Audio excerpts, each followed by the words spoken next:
I'll take school facts for 800, Alex. This is the most useless class that a person could take in school. Oh man. What is poetry? I'm sorry, Jeff, but the correct answer is all of them. They're all useless. In my first video, I didn't have enough time to say this, but I hate it when people are cool with their teachers. I understand that some teachers are more laid back than others, and sometimes they'll ask the class, so how was everyone's weekend? Then if you want to talk about something or have important news, then you can share it. My dog died. Haha, yeah, they do that. But there's a line and you shouldn't cross it. Don't talk to your teacher just to talk to them during class. I don't know how much of a problem this is in other places of the world, but sometimes there would be kids in my class that would say, "Hey Susan, how was your daughter's dance recital? Did you remember all of her moves? I saw the video you posted on Facebook. It looked like she was having a fun time." Stop it! Stop it! Stop it! Maybe I wouldn't have been a good teacher. Before I tell you about my poetry teacher, I need to tell you about the preparatory school I went to so you can better understand where I'm coming from. So I went to a preparatory school in 9th grade, and first off, what is a preparatory school? Google says it's a private school that prepares students for college. Now, hearing that definition, you might think, wait, don't all schools prepare students for college? Isn't that a school's job? And you might think that a preparatory school is more fancy and made out of marble and all the kids come from rich families. No. What it means is that the schools get little government funding and parents have to pay for desks and the teacher's salary. I know different private schools will vary depending on how rich the parents are. I'm sure that school made out of marble exists somewhere, but the preparatory school I went to was relatively worse than a normal public school. The school I went to didn't even have desks. They had fold-up tables and the chairs were fold up too. How did they? Oh.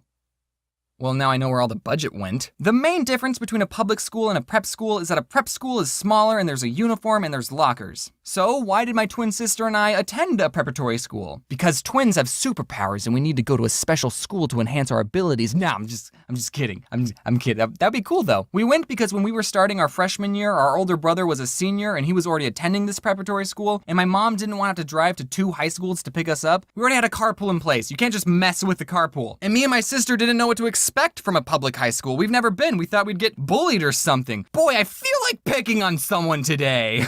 Yeah, sure, we can go to a prep school. I mean, what's the worst that can happen? Well, the carpool we had made it so we would arrive at the school super early before everyone else, and we'd be picked up from the school super late. And also, because it was a prep school, they gave out a stupid amount of homework. I remember breaking up the homework into pieces, like, okay, I can do the geometry while I'm waiting for school to start, the biology homework I can do during geometry class, and I have choir after lunch, so I can just do this during lunch. Look at me being responsible. I have a little sister who just finished her freshman year in a public high school, and she thinks it was so hard. Oh, you thought your 9th grade was hard? Try doing twice the amount of homework and wear the same pants every day. So now the only question remaining is, why did my older brother go to a prep school in the first place? Bro, why did you go to a prep school in the first place? IDK just decided to. Just felt like I should. My mom reads my scripts and she told me that he went to a prep school because one of his friends said that there were cute girls at the school, so he decided to stay there for 4 years. Okay, now let's talk about my poetry teacher. I'll call him Mr. Poe, because that's short for poetry. Poetry wasn't even an elective class. Every freshman was required to take it, and surprisingly, poetry was only the second most useless class you took at the school. The sophomores took a class on Latin, you know, that dead language that no one speaks. So Mr. Poe, I don't want to judge him too hard. I don't know how he was like outside of school, but just picking up the vibes I got from him as a 14-year-old, I think he was depressed. I mean, to be fair, anyone who likes poetry probably has something wrong in their head. But Mr. Poe just seemed sad all the time. Every single day he would start the class by saying, "It's the best day ever." Which, if you think about it, saying that every day only means that the days are going to get better and better, which is sort of poetic. But I think Mr. Poe was lying to himself. Also, Mr. Poe really liked anacondas. I mean, snakes. He really liked snakes. Sometimes he would go off on tangents talking about snakes. Royal pythons, also called American ball python, got their name because they turn into a ball when they get nervous. Also, did you know that snakes have two... Never mind. Sometimes in class we'd be analyzing poetry, and Mr. Poe told us that every single word in a poem was important. The poet didn't have to use the word "the," but they did.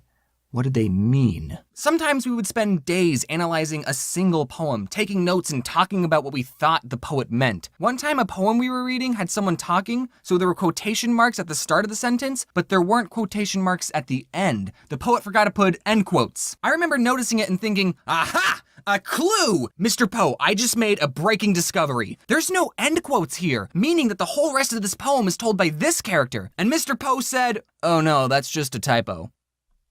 Well, frickin', why am I perfectly nitpicking this piece when the poet purposely put poor punctuation in his poems? Pterodactyl! This is going to sound off topic, but do you guys know what lateral thinking puzzles are? Lateral thinking puzzles are sort of like riddles, but more stupid. You're given a strange situation with little information, and you have to ask the person who told you the puzzle yes or no questions to get the answer. My favorite lateral thinking puzzle is this because it's so stupid. A man goes into a restaurant, orders albatross, eats one bite, and then jumps off a bridge.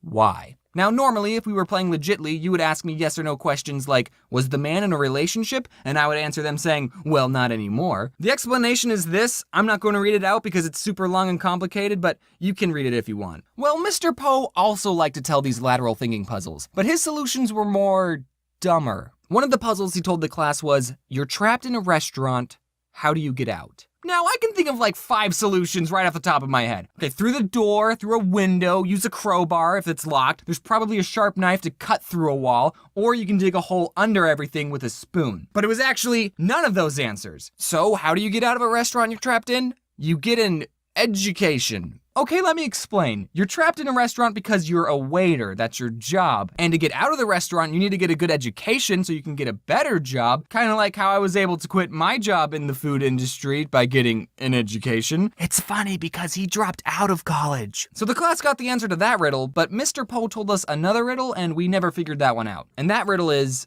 anyone can dig a ditch, but it takes a real man to blank. Given that the answer to the first riddle was education, the answer to this could be anything. I really wanted to know the answer to this riddle, so I Googled it hoping that Mr. Poe just stole it from the internet, and I found this song, anyone can dig a hole close enough to a ditch, but it takes a real man to call it home. Which sounds poetic enough. Let's see if the song gives us any more clues. Mr. Poe, I didn't know you were into this sort of stuff. So I wish I could give you the answer, but I don't have one. Feel free to guess what you think the answer is and give your reasoning in the comments. That'll be fun to read. But I will say the answer that I did come up with that I think makes the most sense. Anyone can dig a ditch, but it takes a real man to hide the body. Poetry was dumb, but at least I learned something. How to write haikus. Honestly, I'm glad I took a poetry class. At least it's not French. Mr. Poe, teacher, if you're somehow watching this, thanks for teaching me stuff. I need to give a big thanks to my friend Cypherden who helped color some of the pictures. She's a pretty cool dude, you should check her out. I never figured out the solution to that riddle. I guess I'm not a real man. Mr. Poe, if you're watching, I'm sorry I called you depressed. You just always sounded tired and annoyed. Well, okay, I probably sounded exactly the same when I was in your class. But honestly, Mr. Poe, it was a great class, okay? It was way better than French. Thanks for watching, everyone. I'm excited for VidCon, and I hope to see you there, and wear your seatbelt.